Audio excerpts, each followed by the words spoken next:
Les ressortissants français de Washington se sont donc donné rendez-vous ce samedi au consulat hébergé par l'ambassade de France pour ce premier tour de l'élection présidentielle. L'occasion pour la communauté française de la capitale américaine et de ses environs de se retrouver autour de cette échéance électorale à laquelle les Français de l'étranger restent attachés. Qu'il s'agisse de Français expatriés depuis plusieurs décennies ou qu'ils soient de passage le temps d'une mutation par exemple, la désignation du président de la République reste un sujet mobilisateur ici.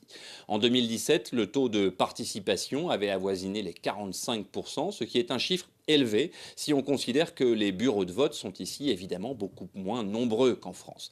Certains électeurs ont même choisi de parcourir plusieurs centaines de kilomètres et passeront le week-end à Washington pour s'acquitter de leurs devoirs civiques. Quels que soient les chiffres de la participation, cette contrainte d'éloignement fait que le second tour accueille toujours plus de participants. Les résultats seront connus des assesseurs bien avant l'ouverture des bureaux de vote à Paris et dans l'Hexagone, mais règlement électoral oblige, aucun chiffre ne sera communiqué officiellement avant la fermeture des bureaux de vote en France. Une règle qui s'applique à l'ensemble des Français établis hors de France.